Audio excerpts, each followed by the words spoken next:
Bonjour à toutes et à tous, installez-vous. Aujourd'hui, on va faire une petite étude de cas un peu spéciale mais super efficace.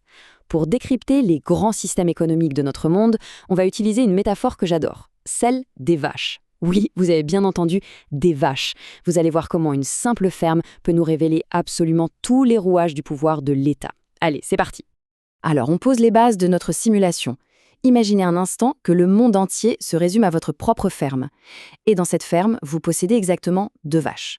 La question fondamentale qui va guider toute notre session d'aujourd'hui, la voici.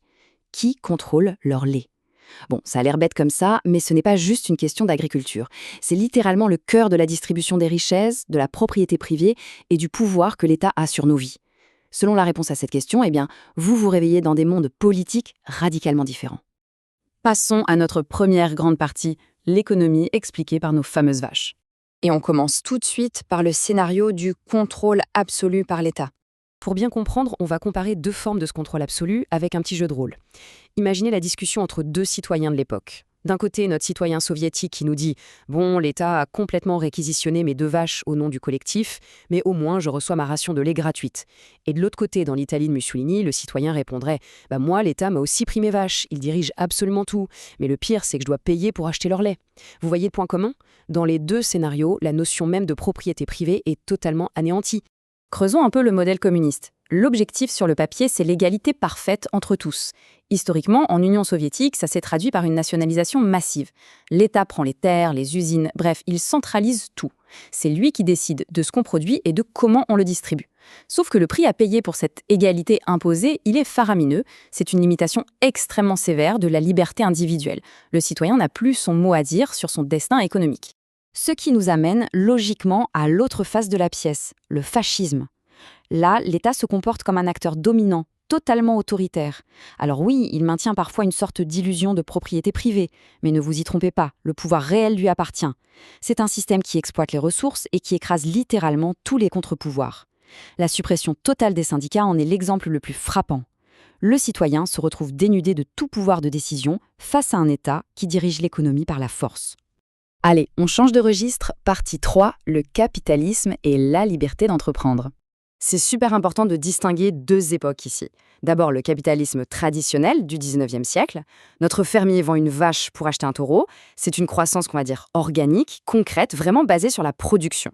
Et puis, on a le venture capitalisme, le capital risque, typique de nos startups modernes. Là, l'objectif, c'est la croissance explosive à tout prix. On multiplie virtuellement les vaches, on fait des montages financiers ultra complexes pour défiscaliser. Et l'État dans tout ça, il n'est plus perçu que comme un simple cadre fiscal qu'on essaye de contourner. Le truc à retenir avec le capitalisme traditionnel, c'est qu'il repose sur une confiance quasi absolue dans le marché.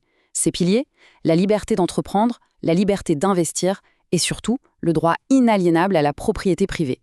L'intervention de l'État y est réduite au strict minimum, c'est la fameuse politique du laisser-faire. En gros, l'État fixe juste les règles du jeu, ce qui garantit une immense liberté privée aux citoyens. Mais attention, revers de la médaille, ils sont aussi les seuls responsables de leur propre sécurité économique. Passons à notre 4e point, le socialisme, la redistribution et la bureaucratie. Prenons le modèle socialiste, qu'on illustre très souvent avec les pays scandinaves. L'allégorie est simple. Vous avez vos 2 vaches, vous en gardez une, et l'État vous demande de donner l'autre à votre voisin. La grande différence ici, c'est que la propriété privée est bel et bien maintenue. Mais l'État intervient fortement pour organiser la solidarité et lisser les inégalités. Et contrairement au fascisme dont on parlait tout à l'heure, qui écrase les corps sociaux, ce système s'appuie au contraire sur des syndicats forts et un État régulateur pour imposer une solidarité au service du bien-être de tous. Sauf que cet interventionnisme a aussi ses limites. Je vous pose la question. À votre avis, quels sont les signes évidents qu'un système est en train de se noyer dans une bureaucratie excessive? Que se passe-t-il quand l'administration centralisée devient tellement lourde qu'elle en perd le sens des réalités? Eh bien, ça donne exactement ça. Voici les dangers du bureaucratisme en pleine action. L'État vous prend vos 2 vaches. Jusque-là, ok. Ensuite, par une décision totalement absurde, il en fait abattre une. Il réussit quand même à traire la 2e, et là, par pure mauvaise gestion, il jette le lait. C'est tragique, non? C'est le summum de l'inefficacité. Quand les procédures administratives ralentissent absolument tout, ça crée un gaspillage monumental et ça impacte directement la vie quotidienne des citoyens qui, à la fin de la journée, n'ont tout simplement pas de lait sur la table. Ce qui nous amène à la partie 5, l'impact des cultures nationales sur la gestion de l'État. Ah, cette fameuse citation « En France, vous vous mettez en grève ». Elle fait toujours sourire la classe, mais elle est redoutablement juste. La culture d'un pays transforme complètement son économie. En France, on a cette histoire très ancrée de la contestation, donc le citoyen réagit souvent aux décisions économiques par la grève. Si on compare avec notre allégorie en Italie, l'histoire dit que vous perdez carrément la trace de vos vaches.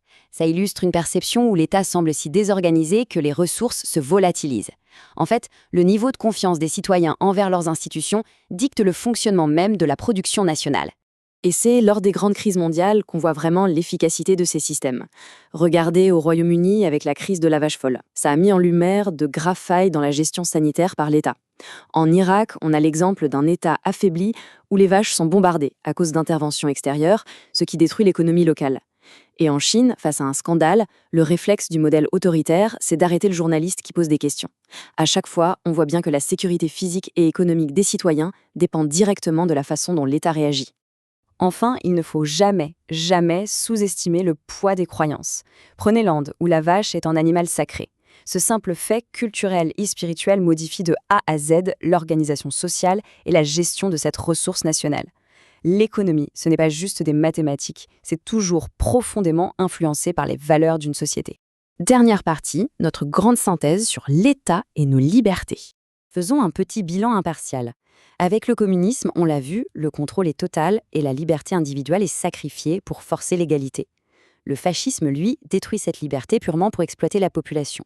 Le socialisme essaie de jouer le rôle d'arbitre, en cherchant un équilibre avec la solidarité. Et le capitalisme offre une liberté privée maximale, mais attention, sans grand filet de sécurité de la part de l'État. Ce qu'il faut retenir, c'est que l'État n'est jamais neutre. Chaque fois qu'un gouvernement déplace un curseur économique, il redéfinit directement votre niveau de pouvoir et vos libertés fondamentales. Et voilà qui nous amène à notre réflexion finale. On a vu ensemble les dérives autoritaires, les absurdités de la bureaucratie, la compétition du capitalisme et la complexité de la redistribution. Alors, je vous lance le débat. À la lumière de tout ce qu'on vient de décortiquer, quel est, selon vous, le système économique qui offre le compromis le plus juste pour nous aujourd'hui ? Je vous laisse y réfléchir. Merci beaucoup d'avoir suivi cette session avec autant d'attention et surtout, continuez à garder un esprit critique sur le monde qui vous entoure.